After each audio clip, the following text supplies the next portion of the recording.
Enquanto eu estava estudando sobre esse tema, analisando o tema, eu fui procurar o significado dessa palavra, da palavra vivificar. E a palavra vivificar vem do latim, vem de duas palavras, que é vivus e facere. Não sei se estou falando corretamente, mas essas duas palavras, elas significam a primeira vida e a segunda fazer, tornar. Então, em relação aos outros dicionários bíblicos, basicamente, a palavra vivificar significa dar vida, tornar vivo. E também pode significar dar forças, animar, reanimar. E a outra palavra que eu acho muito importante é palavra. Palavra, o próprio salmista, ele vai definir no Salmo 119 como aquilo que se ouve, que se lê e que se guarda no coração. Para que guardar a palavra no coração? Para não pecar contra Deus, como diz o versículo 11 do Salmo. Então, basicamente, a palavra, ela deve ser guardada no coração, a fim de que jamais seja esquecida. E diante disso, meus irmãos, eu estava pesquisando mais sobre essa questão de vivificar, e eu descobri que no Salmo 119, essa palavra vai aparecer aproximadamente 9 vezes. O Salmo 119 é o maior salmo da Bíblia e que tem 176 versículos. E desses 176 versículos, 9 versículos têm a palavra vivificar. Mas não somente esta palavra, mas palavras sinônimas, como fortalecer, que também aparecem outras vezes. Além disso, o salmista, ele também fala sobre angústias. O salmista, no próprio versículo, ele vai dizer que a sua alma, ela se sente angustiada. Por isso a gente consegue entender o contexto do Salmo 119. A gente não sabe quem escreveu o Salmo 119, porque a sua autoria não é revelada. Alguns estudiosos acreditam que seja o rei Davi, mas a gente não tem certeza sobre isso. O que se sabe é que era um salmista, que era um judeu. E, portanto, o judeu, ele era conhecedor da lei, era conhecedor da palavra. Por isso que ele disse que a palavra me vivifica, porque ele conhecia. Eu não posso ser fortalecido por algo que eu não conheço. Portanto, o salmista, ele disse que a palavra vivificava ele, porque ele conhecia. E, meus irmãos, assim como todo judeu, o salmista, para escrever um salmo, ele tinha que se basear na própria lei. Ele tinha que se basear nas próprias histórias bíblicas, nas promessas de Deus, nos mandamentos de Deus. E o salmista aqui não é diferente. Ele também se baseia quando ele usa palavras como juízos para se referir às promessas de Deus. E eu não posso contextualizar aqui e falar dessas promessas de Deus sem citar a primeira promessa que Deus faz para a humanidade, que se encontra em Gênesis, lá no capítulo 3, no versículo 15. Quando nós entendemos que Deus, ele cria o homem, e Deus faz promessa ao homem. Só que eu quero separar todo esse processo, dessa promessa, eu quero separar em 4 acontecimentos. Que diz, o primeiro acontecimento que eu posso dizer é a própria criação do homem. Porque Deus, ele forma, ele projeta o homem. Ele projeta o homem de uma maneira especial. Ele faz o homem diferente de todos os outros animais que ele já havia criado. Ele dá ao homem a consciência. O homem agora, ele pode ter domínio sobre as suas escolhas. Só que Deus, ele não fez isso à toa. Deus faz o homem de uma maneira especial porque ele tinha já desde o início um propósito na vida do homem. Deus tem um propósito na sua vida. E isso é desde Gênesis. Isso é desde o começo, ele tem um propósito na sua vida. E então, meus irmãos, Deus, ele constrói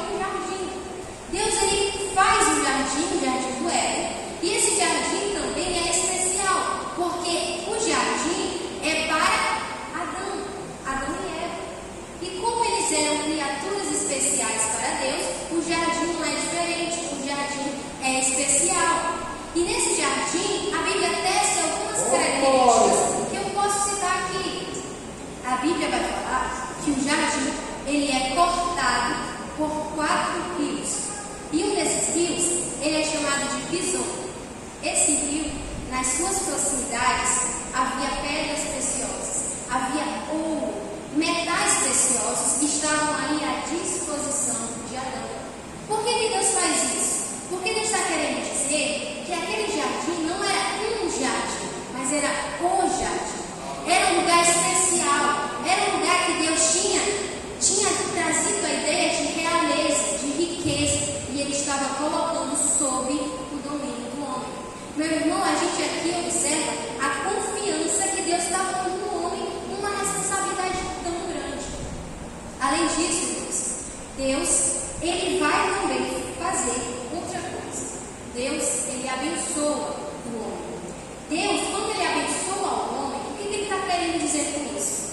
Deus agora está garantindo ao homem que Ele suprirá as necessidades que Ele tiver. Deus está garantindo ao homem que para onde ele for, Ele estará com ele. Deus está dizendo ao homem que entregou a responsabilidade às suas mãos, mas que Ele não deixou sozinho. Ele não estaria sozinho. Deus estaria com ele para cumprir aquela responsabilidade. Deus está com você hoje também. Não pense que você está sozinho, porque desde o início Ele estava olhando, Ele estava observando e ao lado, ajudando ao homem, a Adão. E meus irmãos, outro ponto que eu acho muito interessante foi justamente o período da queda.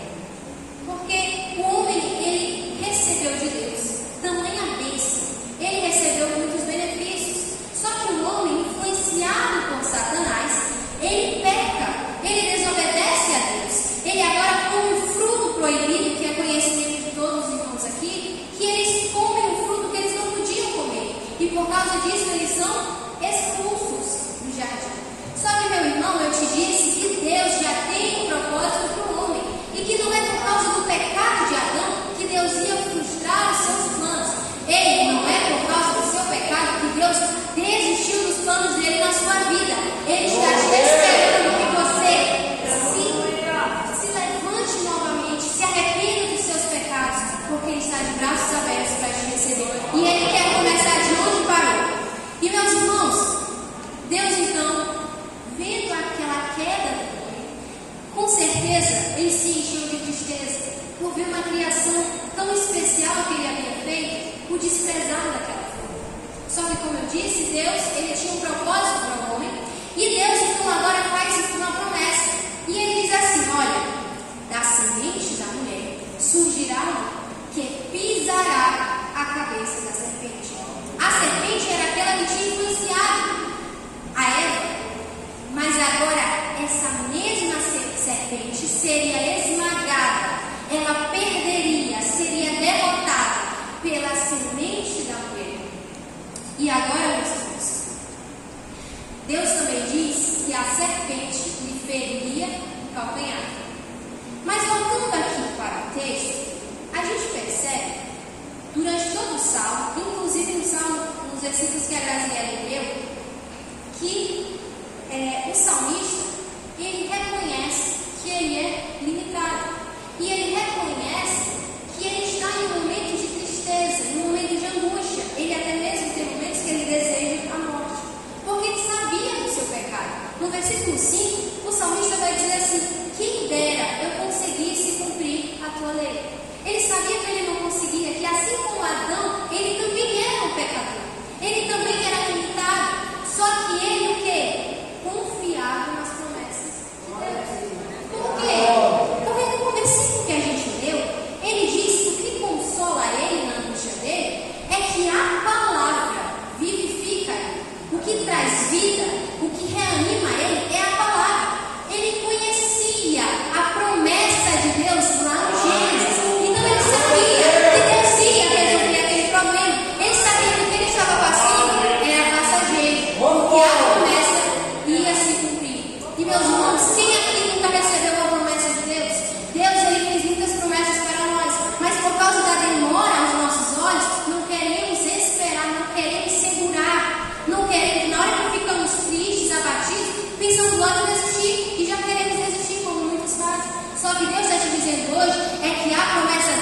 de pé. A promessa dele não caiu, ele não desistiu da promessa dele.